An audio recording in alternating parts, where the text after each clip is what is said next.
जड़ कर्म चेतन बंधकारु कर्म के अवसान का, कह कर स्वरूप यथार्थ जग का जो किया उपकार है, उसके लिए जिन वाणी माँ को वंदना शत बार है, वंदना शत बार है, वंदना शत बार है।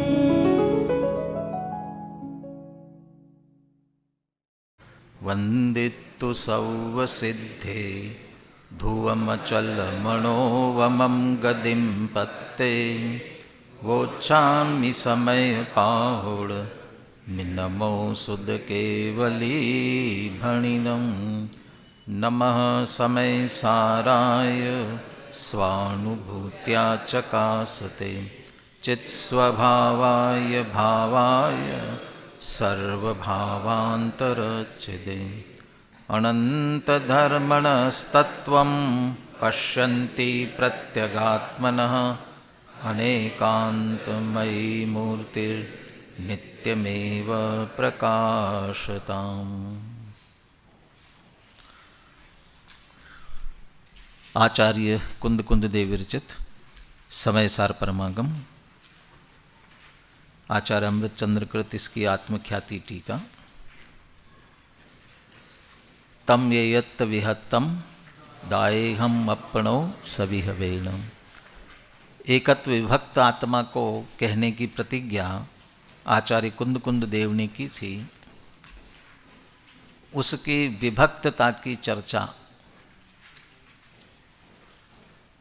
विभिन्न तर्कों से, युक्तियों से, विषयों से, हर तरह से आत्मा की विभक्तता और विभक्तता के साथ साथ में स्वयं से एकत्व, स्वयं से अविभक्तता, स्वयं से अभिन्नता, इसकी चर्चा अभी तक करते आए हैं।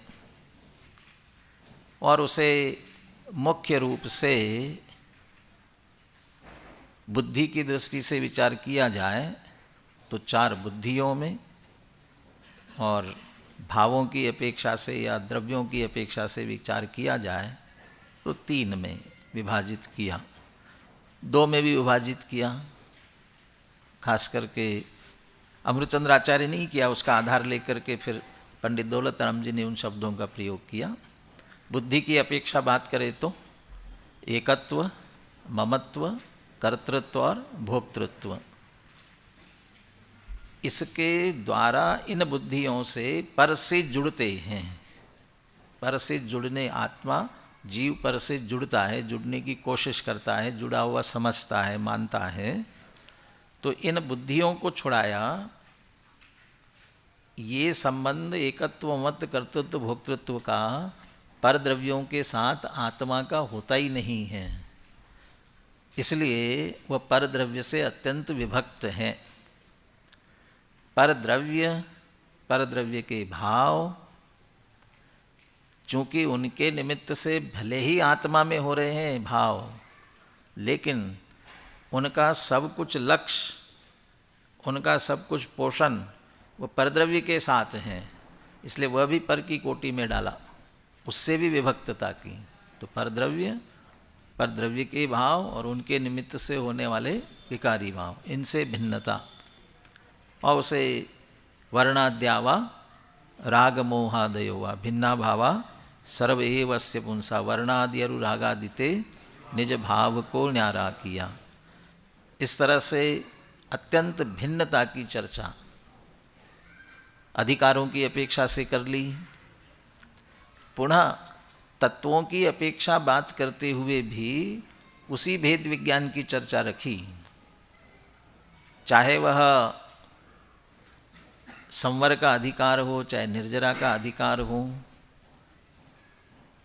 इन अधिकारों को तो अमृतचंद्र आचार्य ने संवर अधिकार को भेद विज्ञान के अभिनंदन का अधिकार कहा है, और कुंद कुंद आचार्य ने उत्कृष्ट भेद विज्ञान की चर्चा की है, जो सूक्ष्म से सूक्ष्म परिणाम भाव, उस भाव के साथ राग आदि विकारी भाव आत्मा में होने वाले, उनसे भी आत्मा भिन्न है।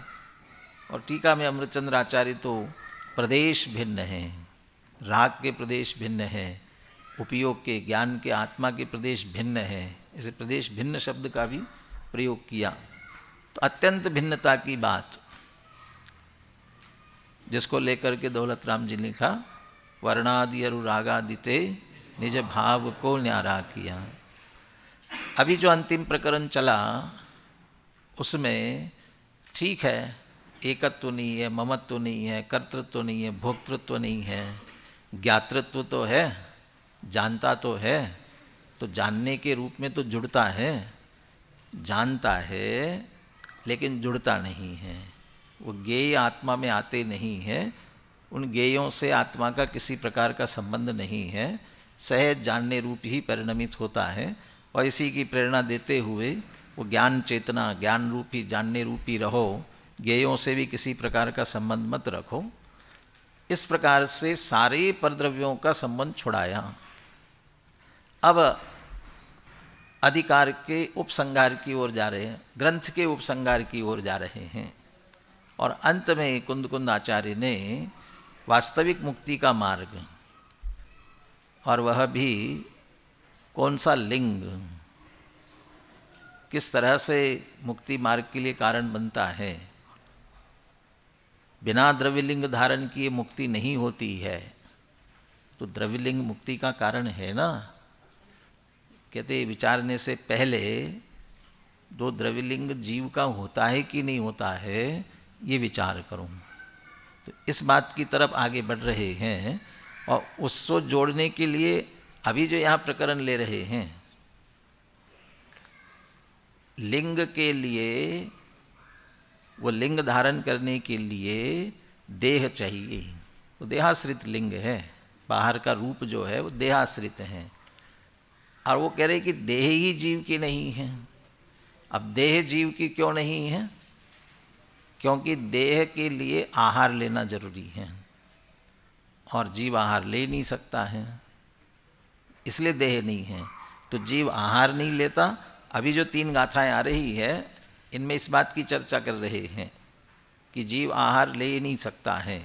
ज्ञान को मुख्य करते, वो ज्ञान ही की बात लेते हुए, ज्ञान है वो आहार ग्रहण नहीं कर सकता है, इसलिए वो अनाहारक हैं।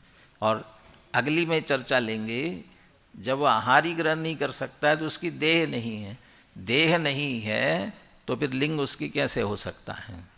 इसलिए द्रव्य लिंग से हटाते हुए भाव लिंग पर लाते हुए फिर ये अधिकार यहाँ ग्रंथ पूरा करेंगे।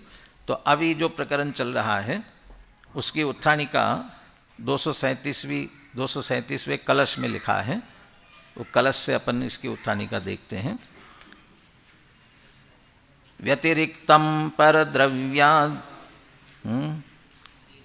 एवं ज्ञानम अवस्थितम कथम आहारकम तत्स्याद येन देवो अस्य शंक्यते। परद्रव्यात एवं, अभी जितनी मैंने चर्चा की ना वह एवं की थी। अभी मैंने जितनी बात की प्रारंभ में भूमिका के रूप में, वो एवं थी। और एवं का अर्थ गाथार्थ श्लोक के अर्थ में किया है इस प्रकार। तो इस प्रकार मतलब इस ग्रंथ में अभी तक जो चर्चा की उस प्रकार। और बहुत अधिक इसी अधिकार में जाना है, तो इस अधिकार में भी प्रारंभ में कर्तापने का निषेध किया, भोक्तापने का निषेध किया। फिर भी कर्ता भोक्ता नहीं होते हुए भी हमारे अंदर मैं करता हूँ, मैं कर्म के फल को भोगता हूँ, ऐसी कर्म चेतना, कर्म फल चेतना चलती है। तो प्रतिक्रमण प्रत्याख्यान की चर्चा ली। ये इस तरह से करते करते इस प्रकार, और अभी अभी ज्ञेयों से भी भिन्नता कर दी। ज्ञेय पदार्थ जीव से क्या संबंध है, उनमें ज्ञान ही नहीं है, तो जीव का संबंध कैसे हो सकता है। तो इस प्रकार एवं व्यतिरिक्तम परद्रव्यात ज्ञानम अवस्थितम, सारे ही परद्रव्यों से ज्ञान, और ज्ञान बने ज्ञान स्वरूप आत्मा, ज्ञान गुण गुणी का अभेद करके वह या गुणी द्रव्य का गुण द्रव्य में उपचार करके समझ लो या उसको कथन करते स्थापना करते हुए ज्ञान मात्र उसे कहते हैं।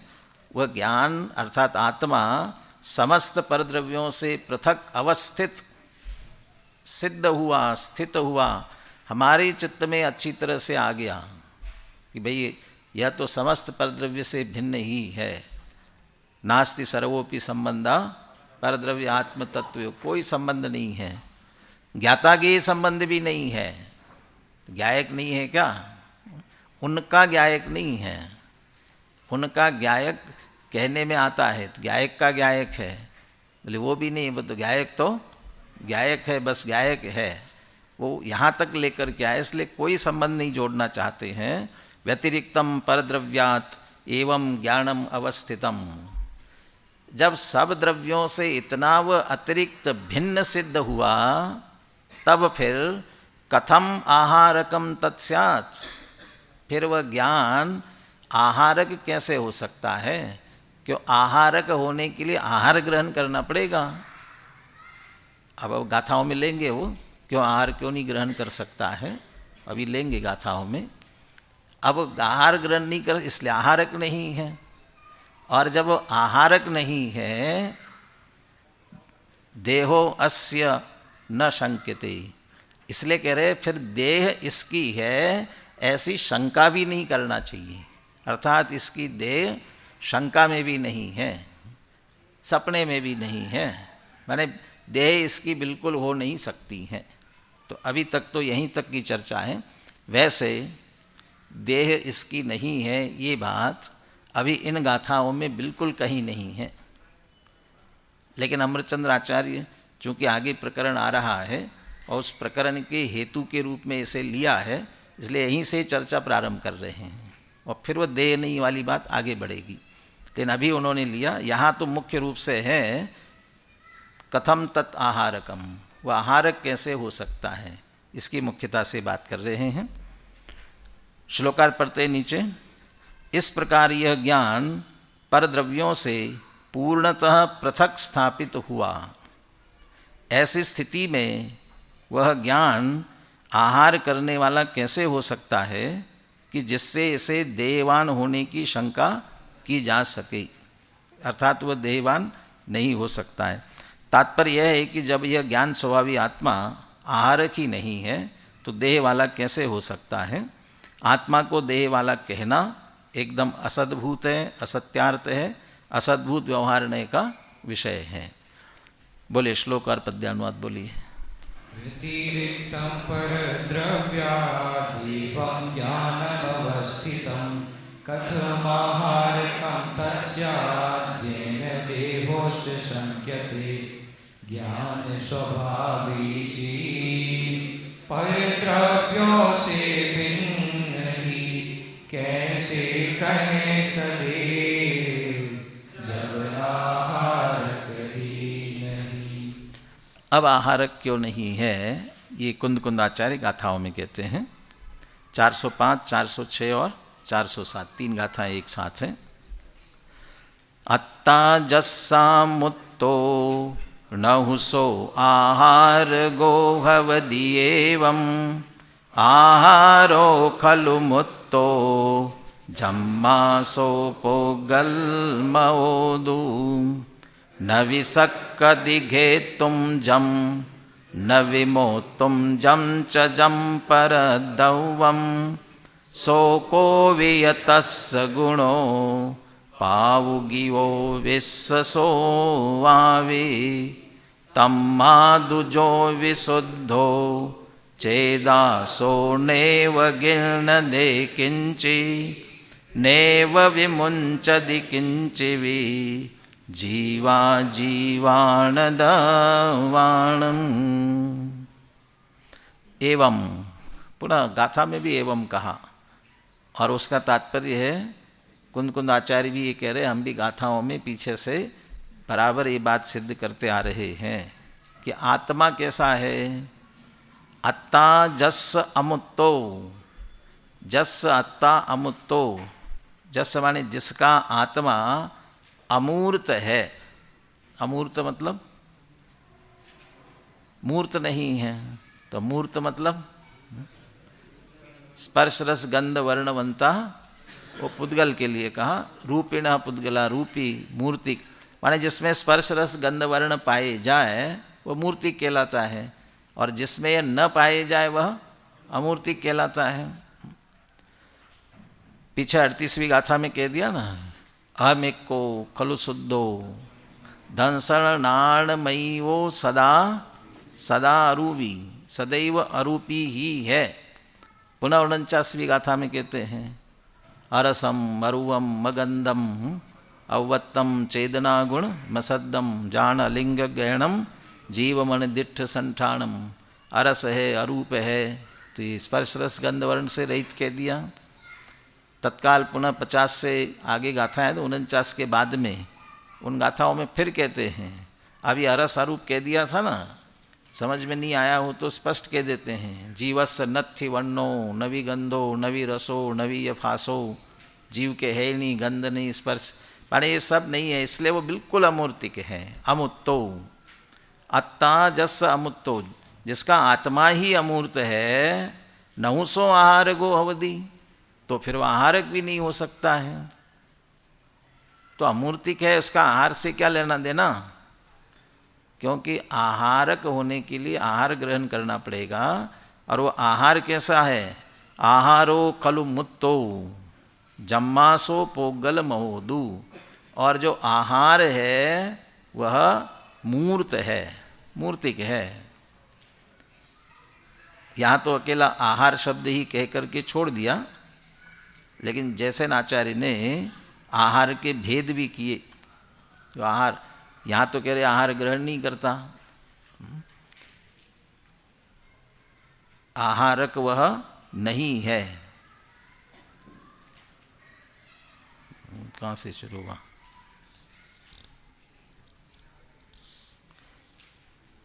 चलिए आएगी चर्चा। ये तो आहार ग्रहण नहीं करता कह रहे हैं, लेकिन करणान योग में जाओगे, गोमटसार कर्मकांड, वो क्या कहेगा, वो तो जीव ग्रहण करता है। और वो जो आहार के भेद किए, जैसे आचार्य ने आहार के भेद भी किए, कितने प्रकार का आहार होता है, तो उन्होंने कहा कर्म आहार, नो कर्म आहार, कवला आहार, ओज आहार और लेप आहार, और एक दिया मानस आहार भी दिया। मानस आहार कितने, 5 या 6 प्रकार हुए, 6 प्रकार, इतने प्रकार का आहार है। और गोमटसार तो ये कह रहा है कि जीव तो प्रति समय ग्रहण करता है। देहो दयन सईदो जीवो आहरदी कम्मणो कम्मम। देह सहित, जब तक जीव देह सहित है तब तक प्रति समय कर्म नो कर्म आहरदी, आहरण करता है। और प्रति समय ग्रहण कर रहा है, आहरण कर रहा है, तो आहारक हैं। नहीं, प्रति समय नहीं कह सकते हो, कुछ समय है जब अनाहारक होता है, कुछ समय के लिए। कब होता है अनाहारक, एकम दो त्रिन्वानाहार कहाँ, एकम दो त्रि, या तो एक समय, 2 समय या 3 समय, बस इतना अनाहारक हो सकता है। कहाँ पर, विग्रह गति, वो विग्रह गति, वो यही सूत्र है अनाहारक का, और भी है कोई उसके आगे पीछे है, इसी में था ना अनाहारक। तो ये समझ माने विग्रह गति में, तो जिसको एक सीधा जाना है तो 1 समय लगेगा, 1 मोड़ा लेना है तो 2 समय लगेगा, और 3 बार मुड़ेगा तो 2 बार मुड़ेगा तो 3 समय लगेगा, हो गया। और इसके अलावा ज़्यादा मुड़ने की ज़रूरत नहीं पड़ती है, इतने में पहुंच जाता है। मैंने इसका मतलब 1, 2, 3 समय, इतने ही समय अनाहारक होता है, चौथे समय में कहीं ना कहीं पहुंच जाता है। वहाँ क्यों नहीं ग्रहण कर पाता वह, क्योंकि जब देह होती, देहो दयन सहीदो आहरदी कम्म नो कम्मम, और जब विग्रह गति में है तो वहाँ पर अभी देह नहीं है, पर उतने देर के लिए कर्म नो कर्म का ग्रहण नहीं होता है, उतना अनाहारक कहाँ है। तो जीव को कह रहे हैं ना तो बाकी समय तो ग्रहण करता है। जैसे आचार्य के सामने भी ये प्रश्न किया तो उन्होंने नए से उत्तर दिया।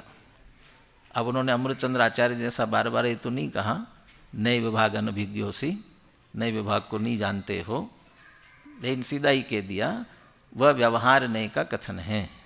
वह आहार ग्रहण करता है, आहारक कह दिया है, जीव को आहारक कहा है, कह दिया, वो व्यवहार का कथन है। और यहाँ निश्चय की बात चल रही है, तो निश्चय की अपेक्षा से बात लेते हुए ये कहा जब आत्मा अमूर्तिक है और ये जितने आहार हैं वे सब पुद्गलमय हैं, चाहे कर्म आहार हो चाहे नो कर्म आहार हो।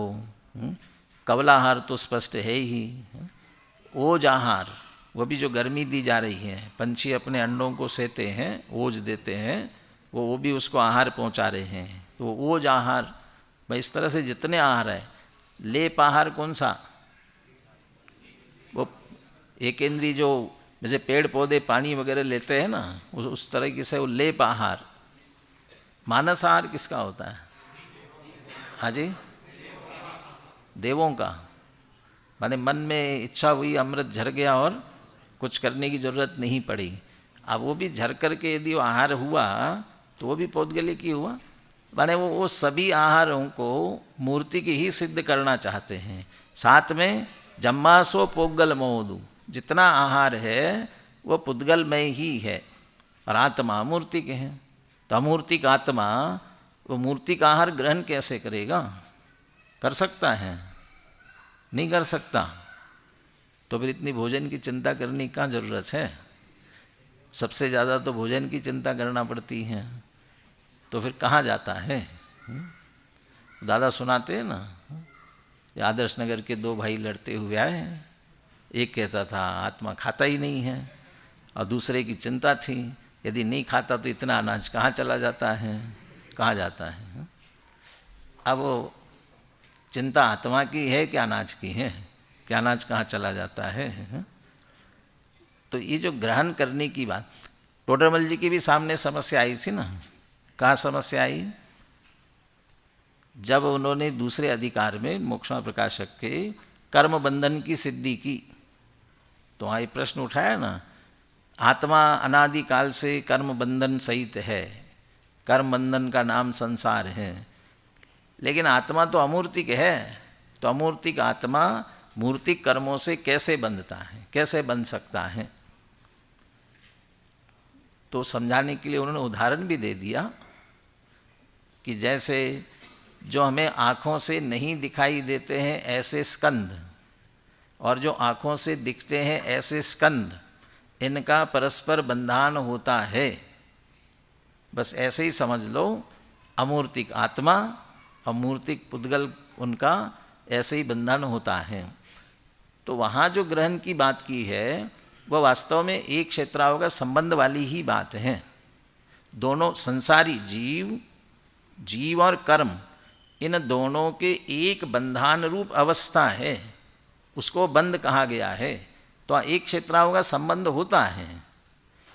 एक क्षेत्राओं का संबंध होते हुए भी फिर वही आगे चल करके कहते हैं अनादिकाल से ऐसे एक साथ है, उसके बाद भी कर्म का एक प्रदेश भी चेतन हुआ नहीं, कर्म का एक परमाणु भी, और आत्मा का एक प्रदेश भी जड़ पुद्गल नहीं हुआ। तो क्या वह कहाँ ग्रहण किया? जीव ने कहाँ उस कर्मों को ग्रहण कहाँ किया? जीव अपने चैतन्य में रहा, अमूर्ति की रहा। ये उस वस्तु स्वरूप से बात करना चाहते हैं, और वो व्यावहारिक बातें सभी हैं, और उन व्यावहारिक बातों को समय सार पढ़ने से पहले पढ़ लेना, समझ लेना अच्छी तरह से। गुरुदेव की भाषा में कहे तो खबर छे है, मालूम है। अब उसके बाद ये बात कर रहे हैं, ठीक है ग्रहण करता है तो कर्म नो कर्म ऐसे ही ग्रहण करते रहना है कि छूटना है, उससे रहित होना है। यदि उससे रहित होना है तो अब उससे आगे की पढ़ाई करो, उससे आगे बढ़ो, उसके लिए ये समझना जरूरी है।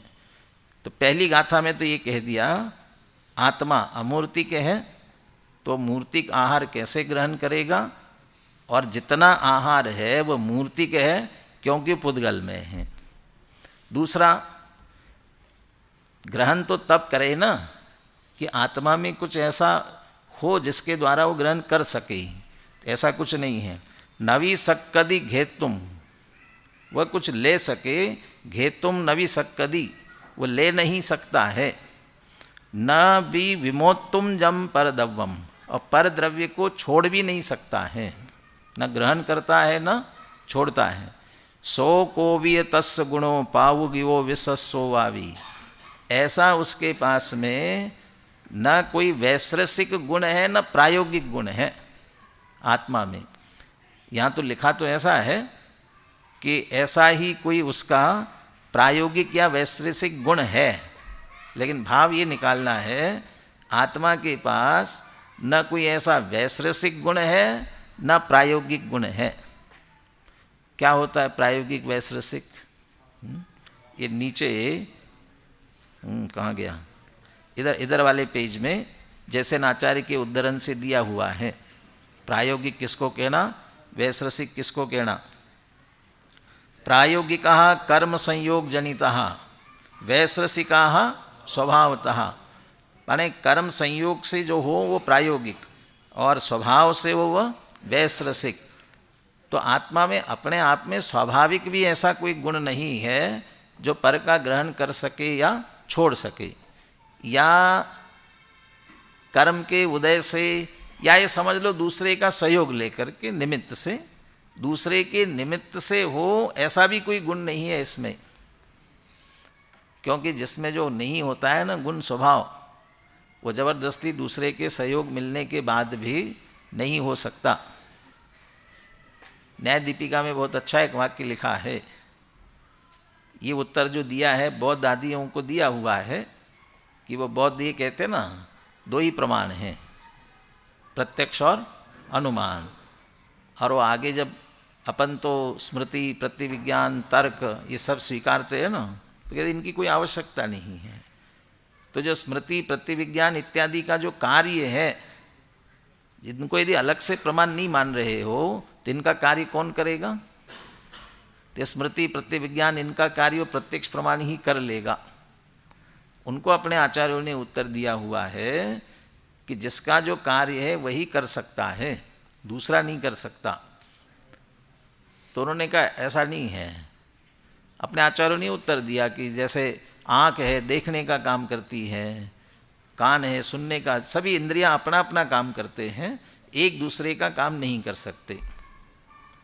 तो उन्होंने कहा वैसे तो नहीं कर सकते हैं, लेकिन कुछ सहयोग मिल जाए तो कर सकते हैं। आँख अभी वर्तमान का देख रही है ना, सीधे वर्तमान का देख रही है, सामने जो चीज़ रखी उसी को देख रही है। लेकिन यदि वो अंजन संस्कृत हो जाए, अभी भी कहते गाँव में कुछ ऐसी सिद्धि होती किसी को, वो अंजन लगा लेता है, वो अंजन लगाने के बाद में कोई किसी की खोई हुई चीज़ हो तो यहाँ बैठे बैठे उसको दिखने लगती हैं, वो बता देता है कहाँ है, आगे पीछे के भी थोड़ी बहुत जानने लग जाता है। तो ये कहते हैं आँख में सामने रखी हुई देखने की सामर्थ्य थी और वो भी देख रहा है, ये किससे हुआ? अंजन के लगाने से हुआ। तो उन्होंने कहा अंजन लगाने से भी हुआ हो तो भी वो देख रहा है, वो चखेगा नहीं, वो सुनेगा नहीं, वो देखने का ही काम कर सकेगा। तो उसको कहा अविषय में प्रवृत्ति नहीं होती है। और उसके पहले शब्द दिए शत सहस्र समावधाने अपि अविषय प्रवृत्ति रयोगात। क्या है? सहकारी, सहकारी, सहकारी शत सहस्र समावधाने अपि, माने कुछ सहयोगी दिए जाए, एकांत नहीं, कितने सहयोगी?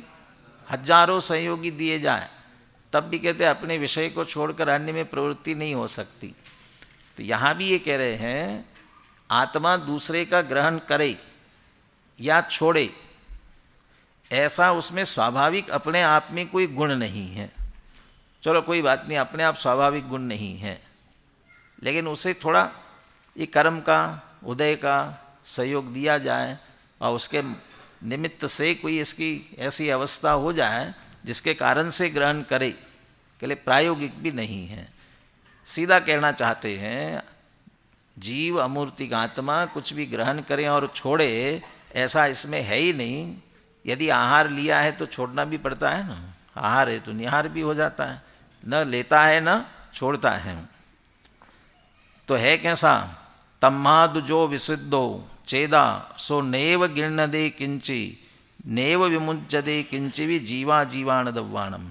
तम्मा इसलिए विशुद्धो चेदा, ये विशुद्ध चैतन्य स्वरूप आत्मा है, चैतन्य स्वरूप है इसीलिए अमूर्तिक है। ऐसा जो आत्मा है सो नेव गिन्नदे किंची, कुछ भी ग्रहण नहीं करता है, नेव विमुंचदे किंची, और कुछ भी छोड़ता भी नहीं है। जीवा जीवाण दव्वाणम, अजीव द्रव्यों को नहीं और जीव द्रव्यों को भी नहीं, जीव अजीव समस्त पर द्रव्य अन्य जीवों के संबंध में भी। तो आहार की बात थी, ये तो शाकाहारियों के सामने, अब शाकाहारी कहने में भी फिर वो भाई मांसाहारी जीव दूसरे जीवों का ग्रहण, जीवो जीवस्य भोजनम वाले तो है नहीं ना। तो जीवा जीवाण दव्वाणम की जीव वाली बात कहाँ से आ गई बीच में। जीव अजीव द्रव्यों को ग्रहण नहीं करता, छोड़ता नहीं है। तो इसके ग्रहण करने वाली बात अकेले ये आहार आदि के ग्रहण करने की थोड़ी है। वे मेरा है ऐसा मान्यता में भी ग्रहण कर रहा था ना। तो पहले जो सचित अचित मिश्र परद्रव्य ये मेरे हैं, मैं इनका हूँ ऐसा मानता था। स्त्री पुत्र कुटुंब परिवार इनको मैंने ग्रहण किया, ये मेरे हैं, इस रूप में तो ग्रहण करता ही था ना। तो वो भी ग्रहण नहीं करता है। तो न अजीव द्रव्यों का न जीव, समस्त परद्रव्यों का किसी का भी वह ग्रहण ही नहीं कर सकता है। और जो विशिष्ट शक्ति 47 शक्तियों में कही, दादा ने निष्कर्ष के रूप में लिखा है, वो त्यागोपादान शून्यत्व शक्ति, उसका मूल स्रोत जो है वो यहीं है।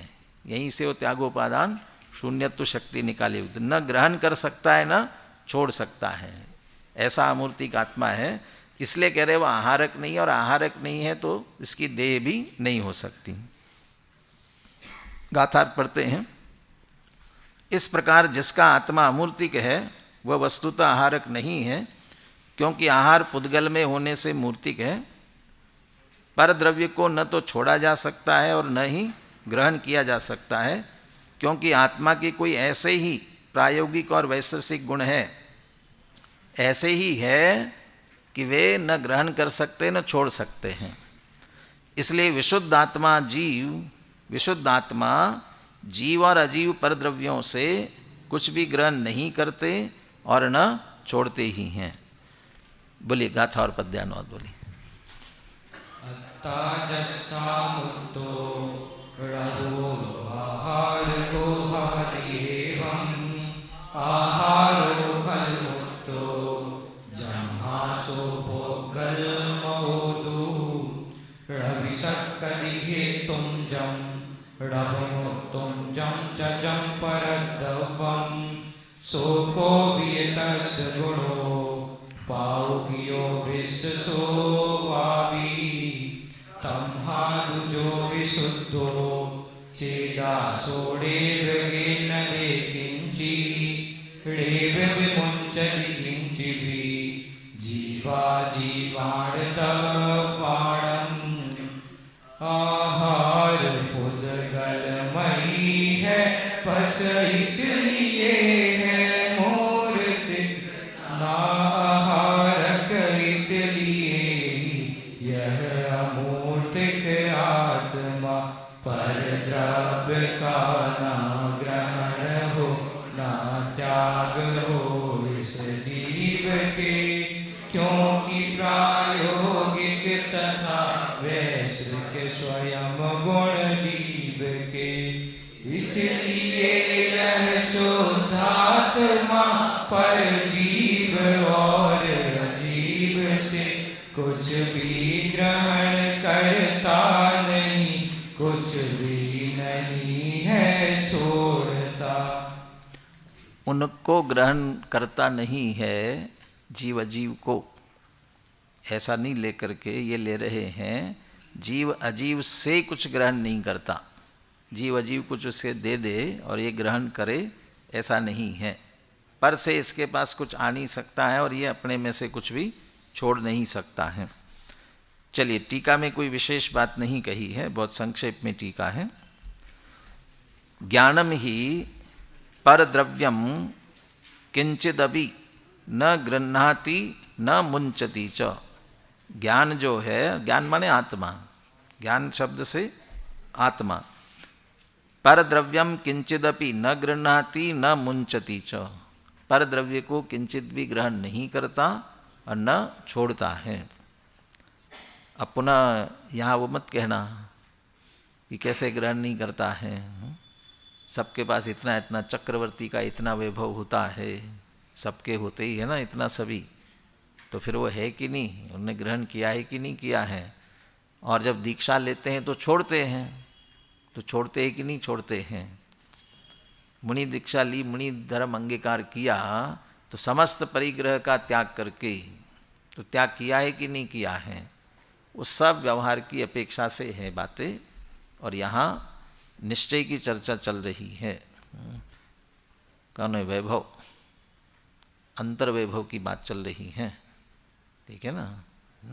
और तुम कहाँ बाहर वैभव में भटक रहे हो, और उसमें से कुछ भी आने वाला नहीं है, ना उसको कुछ दे सकोगे तुम।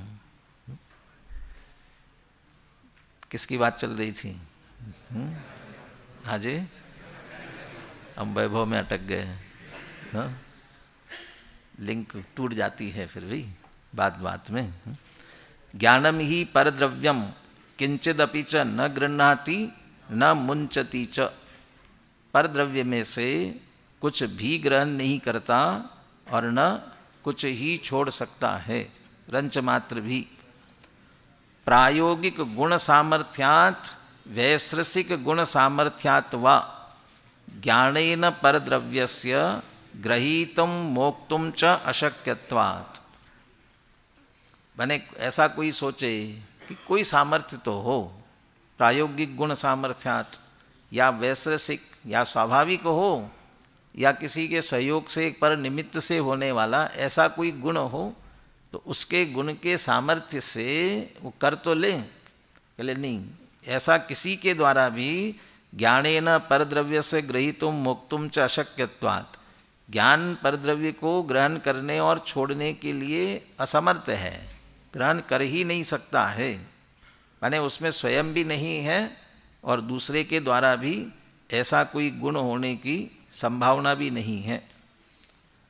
प्रायोगिक गुण सामर्थ्यात् वैश्रसिक गुण सामर्थ्यात् वा, ये कहते हैं ना अनंत वीर्य के धनी है। जब इतने अनंत वीर्य के धनी है तो क्या नहीं कर सकते, शक्ति है ना, सामर्थ्य है ना। वो सारी शक्ति, वो सारी सामर्थ्य स्वस्वरूप की ही है। टोडरमल जी अनंत वीर्य का कार्य क्या कहते हैं भाई? ये जो पहले उन्होंने अनंत ज्ञान से सारे लोकालोक उन सारे पदार्थों को युगपत जानते हैं, दर्शन से उनका सामान्य अवलोकन करते हैं, निराकुल रूप से सुख में विराजमान है। अनंत वीर्य का कार्य क्या है? ऐसी सामर्थ्य को धारण करते हैं। ये सब जो सामर्थ्य है ये उस वीर्य की है। सारे लोकालोक को युगपत जानना, जानने में ताकत है ना, देखने में, दर्शनोपयोग में, अनंत प्रति समय अनंत सुख भोगना। यहाँ अभी किसी को 1 करोड़ की लॉटरी लग जाए, अब तो आज करोड़ की कुछ नहीं लगता है, अरब की लग जाए तो हार्ट फेल हो जाए, तो क्यों? इतना हो गया ना। तो इसका मतलब वीर्य नहीं है, इतना सामर्थ्य नहीं है। और किसी को नुकसान हो जाए तो उसे भी हो जाता है। यानी ये धैर्य और वहाँ अनंत सुख एक साथ भोग, देखना, जानना, सुख का उपभोग करना, ये ऐसी सामर्थ्य, यही वीर्य है। पर में कुछ करे ऐसी कोई सामर्थ्य नहीं है। पीछे कर्ता कर्म में भी ये चर्चा उठाई, जब आत्मा में इतने सारे गुण हैं तो एक ऐसा भी गुण हो कि जो पर में कर दे। अनंत गुण तो है लेकिन पर में कुछ कर सके ऐसा गुण नहीं। और ऐसा गुण, वो तो आत्मा की बात चल रही, इसलिए आत्मा के लिए कहा, 6 द्रव्यों में किसी में नहीं है एक दूसरे में कुछ कर सके, ऐसा किसी में नहीं है। इसलिए ग्रहण करने की ऐसी सामर्थ्य वाला कोई गुण यहाँ भी कोई कहे, एक गुण ऐसा भी हो जाए थोड़ा ग्रहण करे थोड़ा छोड़ दे, ले ऐसा कोई गुण नहीं है, स्वयं भी नहीं है और किसी के सहयोग से भी होने वाला नहीं है। क्यों नहीं ऐसा? परद्रव्यम च न ज्ञानस्य अमूर्तात्मद्रव्यस्य मूर्त पुद्गल द्रव्यत्वात् आहारः। परद्रव्य है वो आत्मा का आहार नहीं हो सकता। क्यों नहीं हो सकता? ज्ञान, ज्ञान माने आत्मा, ज्ञानस्य, चूंकि वह अमूर्त है, अमूर्त आत्मा, आत्मा अमूर्तिक है, और जो परद्रव्य है मूर्त पुद्गल द्रव्यत्वात् आहार, वो सारे आहार बनने वाले हैं वो मूर्तिक पुद्गल द्रव्य हैं। इसलिए वो मूर्तिक पुद्गल द्रव्य होने से वह परद्रव्य ज्ञान स्वरूप अमूर्तिक आत्मा के आहार हो ही नहीं सकते हैं। ततो ज्ञानम न आहारकम भवति, इसलिए ज्ञान जो है आहारक नहीं होता। संसारी जीव होगा आहारक, लेकिन ज्ञान तो नहीं है। हम जिस विज्ञान घन स्वरूप आत्मा की बात कर रहे हैं वो तो आहारक नहीं है। अतो ज्ञानस्य देहो न शंकनीयः, जब आहार ही नहीं है, आहार ही ग्रहण नहीं करेगा तो उसकी देह कहाँ से होगी? तो फिर देह बनती किसकी है? जहाँ आहार ग्रहण होता है उसमें देह बनती है, कर्म ग्रहण होता है तो कार्यवान शरीर बनता है, आहार वर्गणाओं का ग्रहण होता है तो औदारिक शरीर बनता है। लेकिन ज्ञान तो अमूर्तिक वैसा का वैसा ही रहता है। इसलिए ज्ञानस्य देहो न शंकनीयः, इसलिए ज्ञान की देह है ऐसी शंका बिल्कुल भी नहीं करनी चाहिए। अपन जयचंद जी छाबड़ा का भावार्थ जैसेन आचार्य का भी पढ़ लेते, अपन पास समय है अगली गाथाएं प्रारंभ करने से, क्योंकि अगला विषय दूसरा आएगा। इसलिए इसी संदर्भ में अनुशीलन लिख रहे 122 पेज पर, अनुशीलन में 122 पेज पर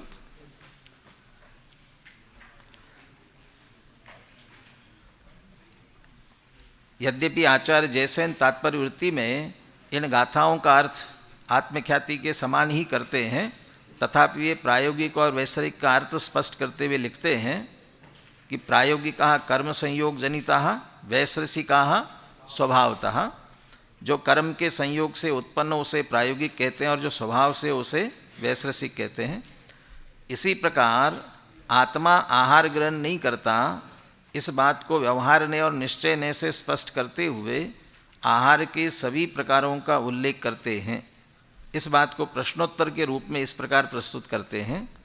हे भगवान, कर्म जनित प्रायोगिक गुण से आहार ग्रहण करते हुए वे अनाहारक कैसे हो सकते हैं? कौन से गुण से आहार ग्रहण कर लेते हैं? प्रायोगिक। क्यों इसको प्रायोगिक क्यों कह रहे हैं? वैश्रसिक से नहीं करेगा, प्रायोगिक से। प्रायोगिक माने कर्म निमित्त से। देहोदयेन सहिदो आहारदि कम्मनो कम्मम। तो देह जो मिली है, देह सहित अवस्था इसकी हुई है, किस कारण से हुई? ये कर्म के निमित्त से, आयु कर्म, नो कर्म, नाम कर्म, इनके निमित्त से। और उससे जो देह मिली है उसके निमित्त से ग्रहण करता है। कर्म जनित प्रायोगिक गुण से आहार ग्रहण करते हुए, साथ में योग, योग के कारण से आते हैं ना, लेकिन वह आत्म प्रदेशों का परिस्पंदन भी, उसमें भी मन वचन काय निमित्त बनते हैं। और मन वचन काय कर्म के निमित्त से मिले हुए हैं, तो इसलिए उसको भी प्रायोगिक के तौर पर लेते हुए वह ग्रहण करता है। तो जब वह योग सहित है, जब वह देह सहित है, तब वह कर्म, नो कर्म, बाकी कवल आहार आदि सब ग्रहण तो कर रहा है, इसलिए आहारक है। तो फिर आप उसे अनाहारक कैसे कहते हो? वैश्रसिक की अपेक्षा आप कहना चाहो कह दो। वैश्रसिक माने स्वाभाविक कोई गुण उसमें नहीं है, लेकिन ये कर्म निमित्तक औपाधिक औदयिक जो है इसमें तो कर्म आते ही हैं, तब तो आहारक कह सकते हैं। हे शिष्य, तुमने ठीक ही कहा है, किंतु निश्चय न से आत्मा उक्त आहार से तन्मय नहीं होता। ग्रहण नहीं करता का मतलब तन्मय नहीं होता है, तब भी वह अमूर्तिक ही रहता है। आहार ग्रहण करने वाला कथन तो व्यवहार ने का है, किंतु यहाँ तो निश्चय ने का कथन चल रहा है। निश्चय ने से तो आत्मा अनाहारक ही है, इसलिए विशेष रूप से जो रागादि रहित चैतन्य आत्मा है वह कर्माहार, नो कर्माहार, कवलाहार, लेप्याहार, ओज आहार, मानस आहार रूप से जीव अजीव द्रव्यों के बीच से सचित अचित आहार किसी को भी कुछ ग्रहण नहीं करता। जीव अजीव द्रव्यों के बीच से सचित अचित आहार, अब सचित आहार भी है ना, तो जीव के बीच में से आएगा, इसलिए सचित भी ले लिया। सचित आहार इसलिए जीवा जीवाण, जीव अजीव दोनों से लिया हुआ है सचित अचित आहार। सचित अचित आहार किसी को भी कुछ भी ग्रहण नहीं करता, न छोड़ता ही है। इस कारण नो कर्म आहार में जो शरीर है, नो कर्म आहार में जो शरीर है, आहार ग्रहण करने से बना, आहार वर्गणा से बना, वह औदारिक जो शरीर है वह जीव स्वरूप नहीं है, जीव का स्वरूप नहीं है। शरीर के अभाव में शरीर रूप द्रव्यलिंग भी जीव का स्वरूप नहीं है, ये आगे की चर्चा, इसका उल्लेख पहले ही कर दिया। इस प्रकार निश्चय से जीव के आहार नहीं है। वही बात पंडित जयचंद जी छाबड़ा भी कहते हैं, ज्ञान स्वरूप आत्मा अमूर्तिक है, आहार तो कर्म नो कर्म रूप पुद्गल में मूर्तिक है, इसलिए परमार्थ आत्मा के पुद्गल में आहार नहीं है। और आत्मा का ऐसा ही स्वभाव है कि वह परद्रव्य को कदापि ग्रहण नहीं करता। स्वभाव रूप परिणमित हो या विभाव रूप परिणमित हो, अपने ही परिणाम का ग्रहण त्याग है। परद्रव्य का ग्रहण त्याग तो किंचित मात्र भी नहीं होता। क्या बात में क्या फर्क आया? यहाँ जो बात लिखी, स्वभाव रूप परिणमित हो या विभाव रूप परिणमित हो, ये भावार्थ किस में से लिया? स्वभाव रूप परिणमित हो या विभाव रूप परिणमित हो? स्वभाव रूप परिणमित हो माने वैश्रसिक, और विभाव रूप परिणमित हो माने प्रायोगिक। तो उन दोनों दशाओं में पर का ग्रहण नहीं करता और अपने ही परिणाम का ग्रहण त्याग होता है। का मतलब क्या? जब स्वभाव रूप हुआ तो सहज ही निर्मल पर्याय रूप परिणमन किया, तो इसका मतलब निर्मल पर्याय को ग्रहण किया और मलिन पर्याय को छोड़ दिया। और जब विभाव रूप होता है तब राग द्वेष आदि विकारी को ग्रहण किया उसने, तो अपने ही परिणाम का ग्रहण त्याग है, बाकी परद्रव्य का ग्रहण त्याग नहीं है। और जितना परद्रव्यों को भी ग्रहण और त्याग की बात जो करते हैं वह भी तो परिणाम में ही तो है, भावों में ही तो है। वो पदार्थ अपने होते कहाँ हैं? हम अपना कितना ही कहे, लेकिन अपने कहाँ होते हैं? मैंने जहाँ भी जन्म लिया उसने अपना कहा, मैं एकाकी एकत्व लिए सब ही आते, तन धन को साथी समझा था पर मेरे न हुए ये, मैं इनसे अति भिन्न अखंड, निज में परसे अन्यत्व लिए। तो मैंने माना ही तो था, ये मेरा है ऐसा माना था, और जब चले गए तो चला गया ऐसा माना। या जिन्होंने त्याग किया मैंने इनको छोड़ा, इसलिए मैंने परिणामों में ग्रहण त्याग होता है, पर द्रव्य का ग्रहण त्याग तो किंचित मात्र भी नहीं होता। इस प्रकार आत्मा के आहार न होने से उसके देह ही नहीं है। गुरुदेव में से सिर्फ एक पैराग्राफ पढ़ते हैं जहाँ लौकिक जो लोक में बात कही जाती है उसका उल्लेख किया, इसलिए 124 पेज पर। आहार ले तो रहे ही है ना, भोजन होता तो है ही ना भाई। संयोग में आने वाली वस्तु अपने स्वकाल में स्वतः ही संयोग में आती है और जाने वाली स्वयं ही चली जाती है, ग्रहण त्याग नहीं करता है। आने वाली अपने आप आती है और जाने वाली स्वयं चली जाती है। जिसे ये कहता है मैंने इकट्ठा किया, मैंने ग्रहण किया, उसकी बात, और जिसको ये कहा मैंने छोड़ा, वह भी अपने स्वतः स्वकाल में आती है और स्वतः ही चली जाती हैं। उनका आना जाना उन्हीं के कारण होता है, जीव की इच्छा से बिल्कुल नहीं होता। ऐसी वस्तु स्थिति है। ऐसा कहते हैं ना कि दाने दाने पर लिखा है खाने वाले का नाम, तो ऐसा क्यों कहते हैं? कह रहे इसका अर्थ क्या है? यही ना कि जो रजकण आने वाला हो वह अपनी स्वचतुष्टय की योग्यता से स्वतः ही आता है, किसी की इच्छा के कारण नहीं। पर की इच्छा में ऐसी सामर्थ्य ही नहीं है। इसका मतलब इसके ग्रहण करने से छोड़ने से ये करता ही नहीं है, सहज उनका परिणमन अपने आप होता है। आए और चले गए, संयोग हुआ, वियोग हो गया, एक क्षेत्र होगा, संबंध हुआ, उसमें से चले गए, ये तो हो सकता है, लेकिन सीधा आत्मा में ग्रहण त्याग कुछ भी नहीं होता। इसलिए अनाहरक है, और अनाहरक है इसलिए आत्मा की देह नहीं है। अब आगे वह लिंग भी नहीं है, इसकी चर्चा करेंगे।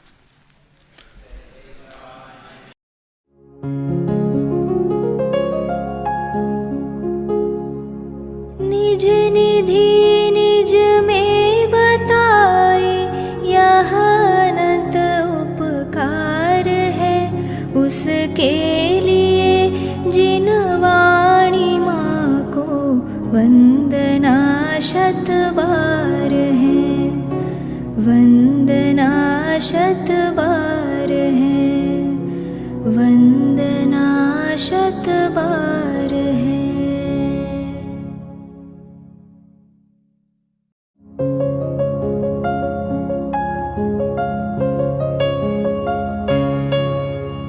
हे जिन वाणी भारती तो ही जपो दिन रैन, जो तेरी शरणा गहे सो पावे सुख चैन। जा वाणी के ज्ञान ते सूझे लोकालोक, सो वाणी मस्तक नवो सदा देत हो ढोक, सदा देत हो ढोक।